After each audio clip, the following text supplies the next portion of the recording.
makazogutsikana ndiri kuti zvandaikuudza kuti Geza haanosapote masoja zvamainyeperana izvo zvimasungwa muchabudiswa nani mumajeri mamuri handimaona kuti mabhunu ari kuSouth Africa. Geza iri kufurira ichibuda rakapfeka kamafura chinji kuti Geza rakatoba kamafura changa rakapfeka iroro.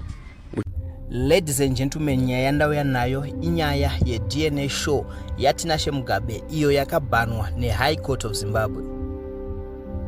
Ladies and gentlemen, kusangana kwatikuita zvakare pachannel ino, channel yeZimWitness TV yandinodzoka namaupdates akasiyana-siyana, uye ndinoti kana kari kekutanga kusvika pano ingobayawo button rekusubscribe then turn on the notification bell kuitira kuti usarasikirwe neevery update yandinodzoka nayo pano nguva nenguva.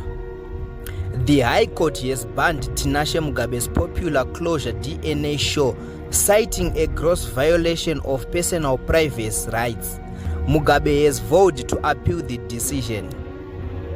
So ladies and gentlemen, show ya Tinashe Mugabe banned because iri kukonzeresa mhirizhonga mudzimba izvo zvikuita kuti vanhu vazorambane after munhu aona mwana asiri wake uye kubuditsa zvakavanzika zvevanhu zvichiiswa pamhepo.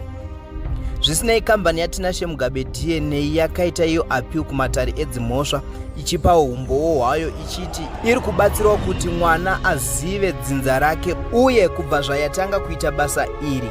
The show has reunited over 87% of fathers with their children, so the case is set to continue with Mugabe's appeal likely to be heard by the Supreme Court. Then tiri papo mamwe macompanies anoita nezveDNA abva atanga kutoita marketing dzekuti vawane maclients sezvo vaiti Tinashe Mugabe aivavharira panze nekuti company yake iri well established, vachizama kutora mukana wekuti company yaTinashe Mugabe iri parumananzombe. Asiwo maloyal followers nemaclients ari kutaura kuti hazvingaite kuti show yavaMugabe ivharwe, tinongoida yakadaro.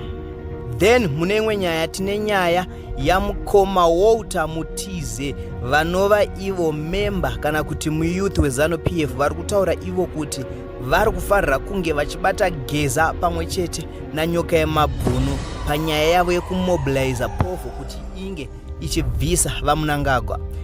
Walter ataura zvakawanda, akataura akati no, mainyeperwa naGeza achiti iye ane backup yemasoja, haana chainacho, masoja ndeyapresident Mnangagwa. So guys, muchipedza kuona video rino ndinokumbira kuti mumhanye mucomment section muchitiudzawo zvamunofunga pamusoro penyaya iyi.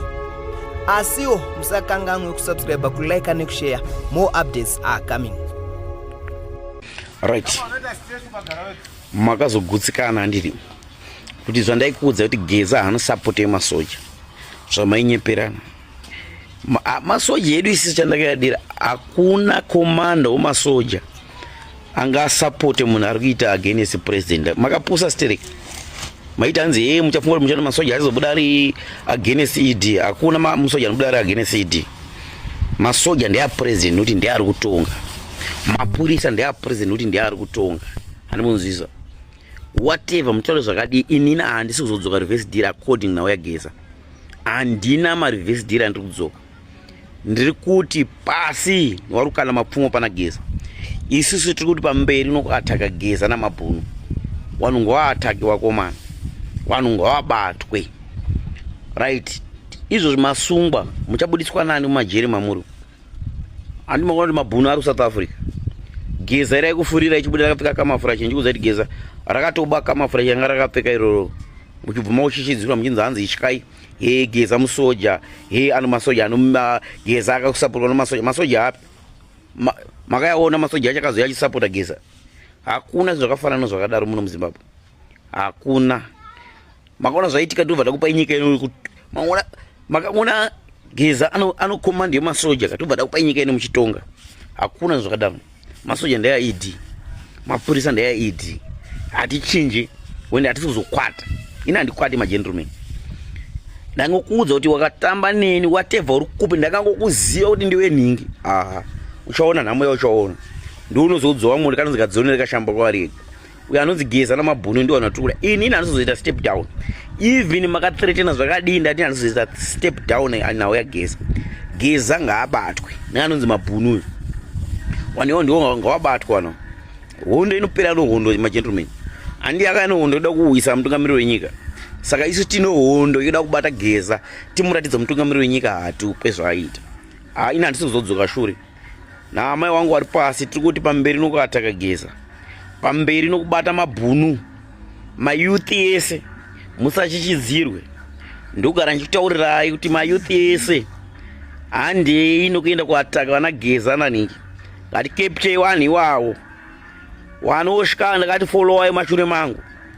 Ini handisvike ndakagara ndakatokwana anondida. Wakauya kumba kwangu ndiboona kuti ashowa wale akakwana. Munofira mahara. Zvomatongo enyika zvamunanga gwasiyana inazvo munopira kufa. Sati reverse deal panhau yaGeza. Wende Geza tikuzokubata hapana chiri kuzomupa chakachinja. Mazinzwa. Ndatoneta nemathreat wamwakapuwa reward 10,000. Kunzi makaona wallet kupa 10,000. Aiwa ndandi ndofamba ndozona ndiri pa Pick n Pay. Ndichotenga chikafu changu pa Pick n Pay. Munhu wati mama kauzwa kunzi mimi 10,000. Waudza kuti wallet akamuona isai 10,000 tikudzei pari. Mupuwa reward 10,000 but uudza inewe wakaisa reward 10,000. Uchaona ndoda kukuuraya. Ndokuchapira nyaya yako wene na Geza iwe nyanya ndizodzoka ma-reverse deal. Ndiri kukudai tit for tat wakomana. Ndakuratidza kuti ED hatambwe naye. Ndakaudza ndironzi warakashi for ED. Handidzoke kumashure. Kana kuno anosvika ini handitye. Ndiri kuti chabhenda nyoka haina reverse deal. Zvauya ndizvo zvatiri kuda izvo. Takati ini ndakafa munangagwa anoshandisa vana vangu chikoro. ZANU-PF takavachera garai makachera gomba rangu. Muchagara makachera gomba raGeza. Nova muri mabhunu. Pautu hwedu naiye. Pana chafa. Atadza kuurayini muchaona kuti maona achapera sei.